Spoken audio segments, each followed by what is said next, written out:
It's been said that every quilt tells a story, and it's so true. But I also believe every quilter has a story to tell. I wanted to hear about the people behind these wonderful quilts and thought you'd enjoy hearing about their lives also. Welcome to A Quilter's Life.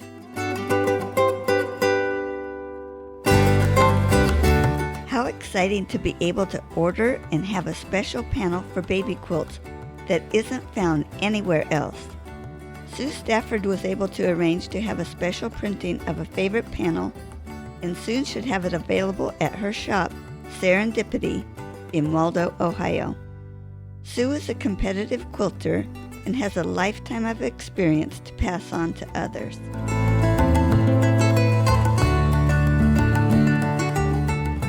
Sue, I am so happy to have you on A Quilter's Life today. Thanks for being on.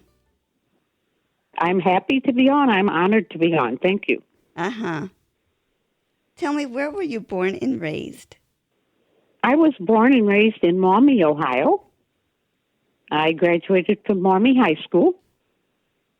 I lived with my grandparents. Even though I had two sisters, I lived with my grandparents. So I was kind of raised as an only child. Interesting. Did you get to see your sisters very often? Oh, yes. Good. And my mother and father, yes. At least once a week, if not more often. Oh, good. Do you have a special childhood memory? Well, since I was raised as an only child and in the country, so my dog was my best friend. Of course, I was a child during World War II, so at one point my grandparents brought in a huge pile of topsoil for some project they were doing, and my dog and I dug foxholes in the pile of topsoil. Oh, fun. I bet you spent hours making those. Right, we did. Besides having a quilting business, did you have other employment? Yes. I spent 1 year at Bowling Green State University, and then I graduated from Ohio State University. In 1970, I took a job at what was then Riverside Methodist Hospital in Columbus, Ohio. It is now part of the Ohio Health Project. I was the first social worker ever hired by the hospital, and I developed the medical social services department for the hospital, and I spent 20 years there. Wow. What a responsibility and privilege to be able to set that up. Yes, it was. And where do you live now, and how did you get there from where you were born and raised? My husband-to-be at the time and I came down to Ohio State at the same time. Once we got married, I put my education off, and I worked as a typist for several years while he graduated from Ohio State with a degree in electrical engineering. Then I had my child, my only child, a boy, and when he was 6 years old and started school, I went back to Ohio State and finished my education. And then, as I said, in 1970, I took the job at Riverside Hospital, and I loved every minute of it. So that whole time, were you up in Waldo and traveled down for school, or did you move to Waldo later? We lived in 2 or 3 places in the Columbus area, and then we moved to Delaware County. In 1970, my husband and I built a very large Carolina farmhouse, and we built it with our own hands. We had a couple things contracted out, but other than that, we did all of the construction. Then he died in 1993. Before my husband died, we discussed the fact that I would wait 2 years and then I would look for another place, because by this time I had several dogs. I had started to breed Airedale Terriers. So I waited 2 years, and then it took me 2 years to find the place that I live in now in Waldo. Okay. As a side note, when I saw Waldo, Ohio, I had not heard of that before, and I grew up in California in a place called Rohnert Park, and it was named after the man who used to own that property, who was called Waldo Runnert, and that was the elementary school I went to. So whenever I see Waldo, I think of going to elementary school. Well, I do a lot of quilt shows, and everybody's always asking me, where's Waldo? Where's Waldo? So for this year's quilt shows, I'm having a little write-up done on the back of business card about where is Waldo. That's great. The vendors next to me at the quilt shows get very tired of hearing people ask, where's Waldo? And my telling them, where is Waldo? 30 miles north of Columbus, Ohio, off of Route 23, halfway between Delaware, Ohio, and Marion, Ohio. Before we get into my other questions, I'm curious how you got into breeding Airedales. I long time had an interest in breeding Airedales, and by 1980, I was finally able to do it. At the same time, I was working on my career at Riverside Hospital. Being the director of the department, I had the job of working with patients on the neurosurgery and neurology units, many of them bad accidents where people became quadriplegics or maybe even worse than that. It was accidents, and occasionally it was a hospital accident, usually an accident in the operating room. And so all I ever could do for my clients was put a Band-Aid on a very bad situation. When I bred my first litter of Airedales in 1980, and the people left my house smiling with a puppy in their arms, I was hooked. Because I was really making somebody happy instead of making somebody less sad or less devastated. I like the Airedales don't shed as much as some other dogs. That's right. And since 1980, I have bred some of the top Airedales in the country. Oh, wow. Bred and shown them. At the moment, I have 11 puppies downstairs. Oh, boy. They were pretty noisy about a half an hour ago. I was talking to a friend on the telephone, and I said, well, I'm trying to move them to 2 meals a day. And she said, just throw some dog biscuits in their pens. So that's what I did. I did, however, come upstairs in case they decide to get noisy again. Oh, they must be so cute, though. They are. So do you also show them? Well, I showed them until the pandemic. I haven't shown since the pandemic, but just now I'm getting a dog ready to go out. It takes about 4 months to get them in show condition. Interesting. There's always more detail to a situation than we think, isn't there? Oh, that's right. A lot more work. A lot of work goes into an Airedale to be able to show it because all the hair is pulled out by hand and allowed to grow back into a certain length, and it's a different length on different parts of the body. Wow. So it's a real art to groom an Airedale, and some of the other terriers as well. It seems to me that there's a standard color for them. Are there other colors? Not legitimately. They're all black and tan or black and red. They have black saddles, and their legs and their face can be anywhere from a light tan to almost a brilliant red color. Oh, neat. When they're born, however, they look like baby Rottweilers. They just have a little brown on their feet and little brown eyebrows, maybe a little around their nose. And then over their first year of age, all that black recedes until it's just a black saddle and everything else is tan on them. Oh, wow. Puppies are so cute. Let's get back to some of my other questions now. Besides quilting, are there other crafts that you do or have done? Well, I started out in making garments. And actually, until I was about 40, I had never had a garment purchased at a store. I made all my own clothes. When I was about 40, I got very busy with my career and other things, and I quit making garments. and really have tried to get back into it, but haven't been very successful. Around 1980, I made my first quilt, and it was a quilt with 12 blocks, a tree for each month, and an Airedale under the tree. I have to say I never finished it. It's still laying around here someplace. Oh, wow. Do you still have hopes of finishing it? I don't think so.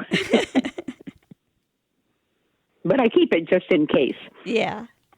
So you have your Airedales and your quilting. Are there any other hobbies you have? Nope, that's it.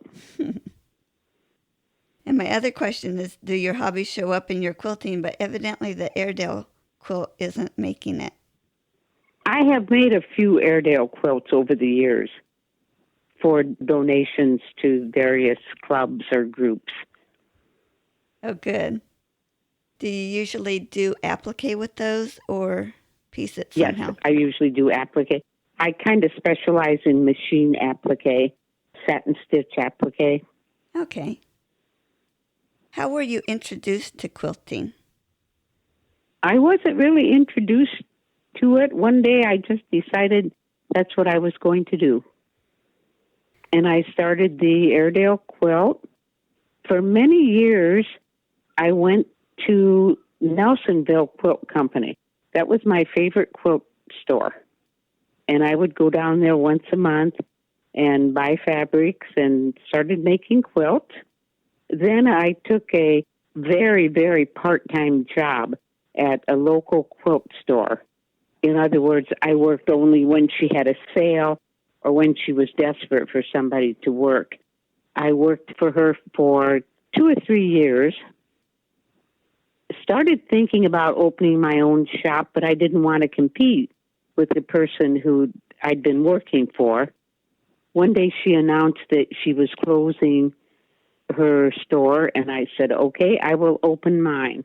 So I opened in 2009 in the midst of the economic downfall that we had in 2009. Oh, that was a hard start. Yes, it was. Well, I'm going to get to your shop here in a little bit, but do you have a favorite quilt? I don't.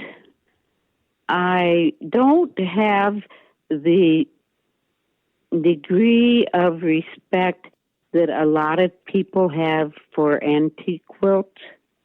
I understand all the effort that went into them, how much time they took, but I am more of a modern quilter. Mm-hmm. Tell me about a tool that you love to use. I love my rulers. I think rulers are the greatest thing that has happened to quilters. About, 6, 7 years ago, when fabric prices started to increase, the ruler people, at least the creative grids, which is what I sell and use, started making rulers that were very saving of fabric. An example I can give you is the pineapple ruler. The pineapple pattern is often very wasteful of fabrics. The only wasted fabric you have with the rulers is a tiny little triangle from the end of each strip. And I'm of the opinion that quilters have a certain amount of money that they are going to spend on quilting. So there's no reason for them to have to waste fabric. Mm-hmm. It's really helpful too, isn't it? Yes, I just love the rulers. While making your quilts, do you like each step, or is there a particular step you look forward to? In my studio, I design 99% of my quilts. So I really enjoy the designing process. As a matter of fact, I do not sell patterns because I design all my own quilts. I like the designing, and I like, if it's a piece quilt or an applique quilt, I like that part. I like making each and every block. because I think each and every block is a little piece of art. Once I put the top together, I'm not thrilled with putting the borders on or even finishing off the quilt. What I dislike most of all is putting the long seams or putting the long borders on. Yeah. It's exciting seeing it come together, though, when you're putting the blocks together. Yes, it is. Can you share with me your worst quilting experience? Well, I can't say it was a bad experience. The most notable one is these days, quilters complain that they spend a lot of time on making quilts and that their recipients, usually younger people, don't appreciate them. I had a lady come into my shop and she said, I spent 2 years making a quilt and I gave it to my daughter-in-law. And I was disappointed and devastated. So you wonder what's coming next. I mean, you're imagining all kinds of things. Often people will say, the dog sleeps on it. So I'm looking at this lady, wondering what she's going to say next. She says, I gave it to my daughter-in-law, and she put it on the bed. I'm thinking, well, yes. Well, she put it on the bed, and then she washed it. I said, well, what did you want her to do with it? I wanted her to hang it on the wall and treasure it. So, in my studio, I make great use of panels.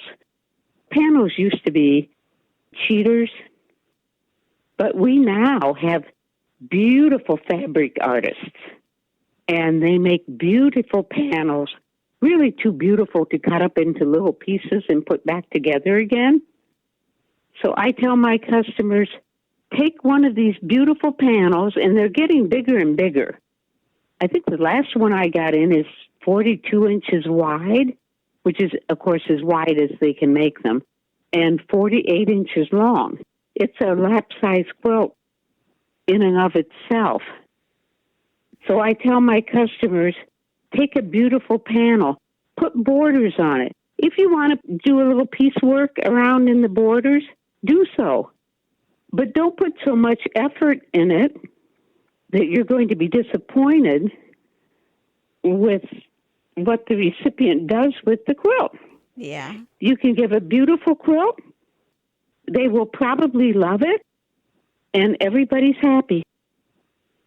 Isn't it funny the different responses or expectations we have? Yes.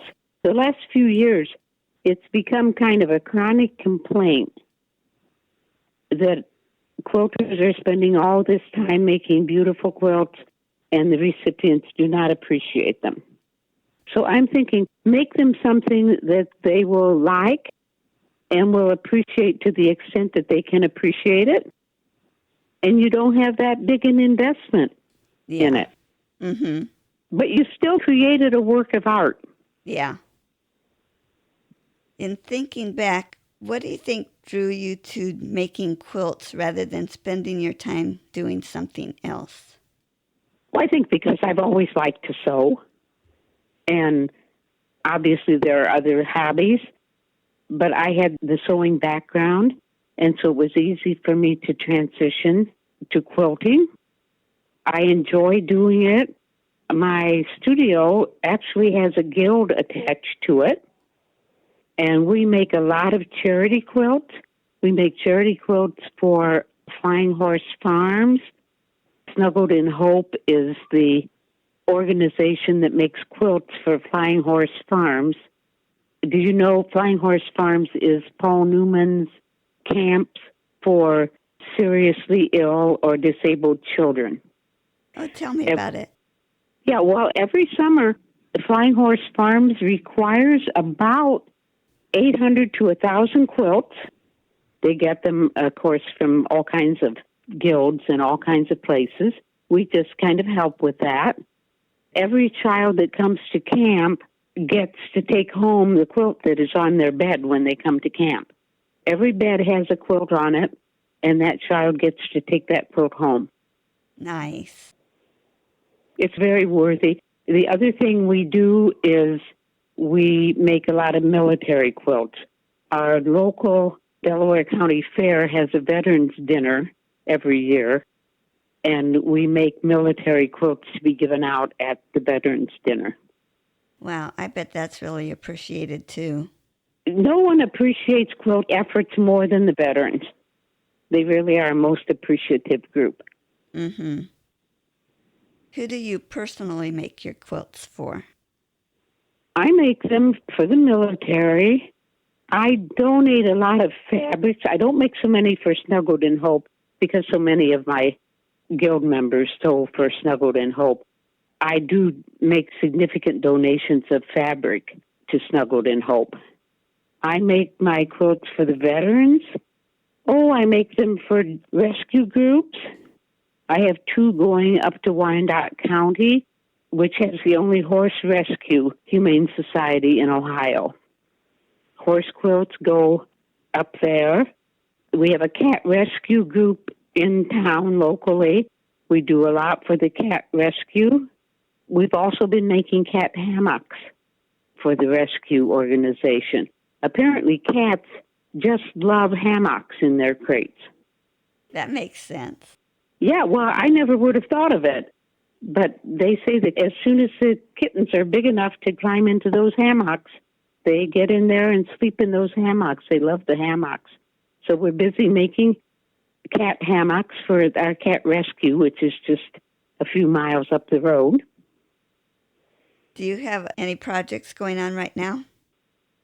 Last year, we made chemo caps because somebody in our group had to have chemotherapy. We made chemo caps. We're not making those this year. And we used to make favors for the Veterans Dinner, but needing about 300 favors, which would be a tiny little wall hanging or something. We discontinued that. This year, we're making quilts for Snuggled in Hope. We're making baby quilts. Nice. And the cat hammocks. Those are our projects this year. Oh, great. Share a quilting tip. Well, I'm a stickler on the scant quarter-inch seam. And I think that quilters need to perfect that scant quarter-inch seam. I've written articles about it because all quilting patterns require a scant quarter-inch seam. Now, back when you were talking about your first quilts, I was wondering, since you came from a clothing background, did you make a larger seam and then realize to make the quarter-inch seam later? Yes. And so you saw the big difference that made? On that particular first quilt, it did. You know, if all your blocks are the same size and there isn't any sashing, if you're just making squares or a simple sashing, as long as your seams are all the same size, it really doesn't matter. But as soon as you get other than a simple square, then that scant quarter-inch seam makes a great deal of difference. Once you get into half-square triangles or stars, that's when you have to be very precise with the scant quarter-inch seam. Have you found a way to mark your machine, or how do you go about making sure you get that seam? I have people take 2.5-inch squares and sew them together, press them, because pressing is probably at least as important as the seam. Pressing is very important. So they take 2.5-inch squares, sew them together, press them nice and flat, measure it, see what it measures. That piece should measure 2.5 by 4.5. Yeah. If it's a little bit wider than 4.5, your seam is too narrow. More than likely, it's going to be a little less than 4.5 because your seam is too wide.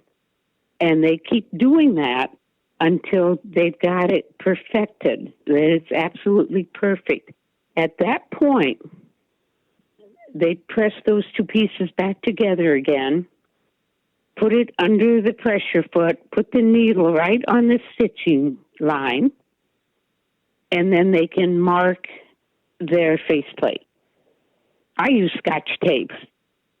For somebody whose vision is not quite as good as mine, they might want to use a colored tape, a little piece of foam. Now, all new machines these days have a scant quarter-inch foot, but they're not always accurate. So you have to make sure if you're using a scant quarter-inch pressure foot, you still have to go through the whole process with the 2.5-inch squares, making sure that that scant quarter-inch is accurate. I think sewing machines are getting better at that. Mm-hmm. I think so, too. I hadn't heard that described to that extent, so that is a great tip and way to figure that out. Thank you. You're welcome. Can you tell me how you went from having quilting as a hobby and it turned to a business? Well, yes, because I was working for this lady, and I was thinking I would like to have my own shop. I have to tell you, the lady I worked for taught me more about what not to do in a quilt shop than what to do. So I got ideas about my own, and when she decided to close hers, I decided to open mine. I was curious, since she was closing hers, were you able to buy out her fabric, or did you just start from scratch? I didn't want her I bought a few bolts from her, but not much. I did, however, buy her equipment. I bought her shelving, her cash register, and a few other things relevant to the business. Mm-hmm. I take it you came up with your own name, and what is the name and how did you come up with it? Well, it's Serendipitee. I spelled it with 2 E's on the end. My sub-motto is Delightful Discoveries for Quilters. Serendipitee, Delightful Discoveries for Quilters. Because serendipity means finding something unexpected in an unexpected place. Oh, neat. Yes, and as quilters, we do tend to find good surprises along the way, don't we? Yes. And back in 2009, when you opened your shop, tell me about how you felt when that first customer came in. I don't even remember the first customer coming in. But the shop was relatively successful from day one. Now, did several of the customers of the lady you worked for find out that you were opening your shop? So yes. However, I was in the northern part. She was in the downtown area of Delaware, and then in western Delaware County. When I opened my shop, it was a mile or so into Marion County. So I got a lot of new customers from the Marion community. And the Marion community really were the people that launched the shop. I did want to ask you, I saw on your website that your long arm quilting is done by Red Fox Long Arm. Now, is that part of you, or is that someone you connect with? No, for many years, we had a quilter. Actually, she clerked in my store for many years, and she did absolutely beautiful custom quilting. We never told her what to do. We just gave her a quilt and said, do with it whatever you want. And the lady was immensely talented. One of the most talented long-arm quilters that I'd ever encountered. Unfortunately, a few years ago, she moved out of the area. So Red Fox came along, and it's a husband and wife team out of LaRue, Ohio. They do only edge-to-edge quilting. They do not do custom quilting. They do only edge-to-edge quilting. They both quilt. She has a 1-week turnaround. She picks up here on Wednesday. She has never failed to bring the quilted quilt back the following Wednesday. That's quite the track record. Their edge-to-edge quilting is so beautiful that many of us have started putting more like a solid backing on our quilt so that the quilting can be seen on the back as well as on the front. Nice. She has a table in my studio with quilting patterns, thread samples, and a form to fill out. Some people never see her. They just come in and they pick out a quilting pattern for their quilt. They pick out a thread color, fill out the form, and leave it for her. And, of course, as I said, she picks up on Wednesdays, and she returns the following Wednesday. Wow. And where can we find your business? The address is 8948 Weiser Road, and it's at the rear of the property. With the address, GPSs get people here very nicely. I just tell them they need to pass my driveway and drive around to the back of the property. We are open 7 days a week by appointment. I love working on Sundays. The only time I don't take appointments is Saturday morning because I have another commitment on Saturday mornings. Yeah. Well, by appointment works great for everybody, doesn't it? Yes. We give a 10% discount if a group of 4 or more come. Wow. I carry approximately 2,200 bolts of fabric. And I'm assuming you carry a lot of the brand names? Oh, yes. We carry a very wide range of shadow plays. In fact, I'm trying to reduce some of my other tone-on-tones and increase my shadow play collection. Robert Kaufman, Studio E. And one thing I have had done is a panel came out about, I'd say as much as 10 years ago. It's an ABC panel. On this ABC panel, we have counted about 200 items that children can pick out.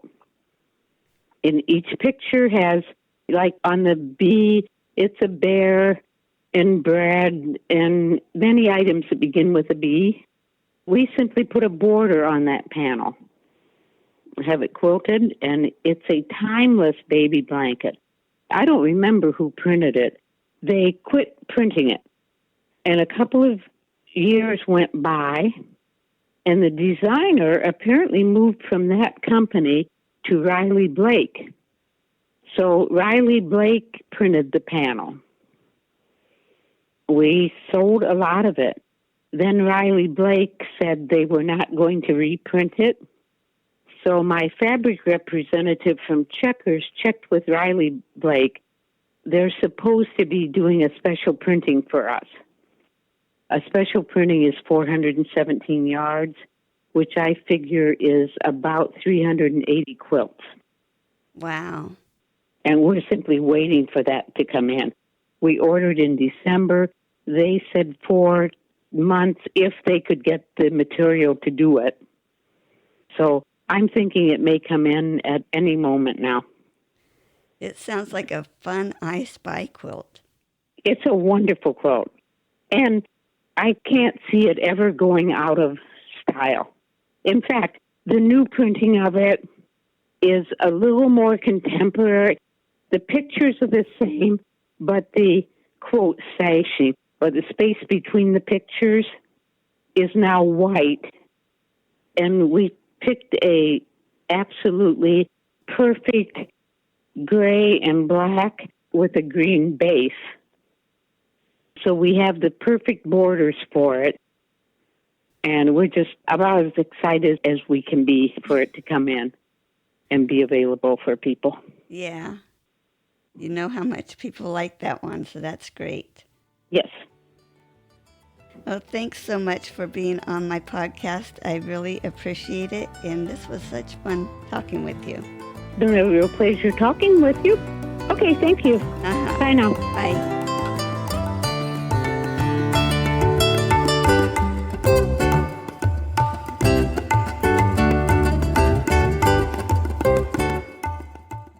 can find more stories on aquilterslife.com or subscribe on your favorite podcast player so each episode will be downloaded automatically.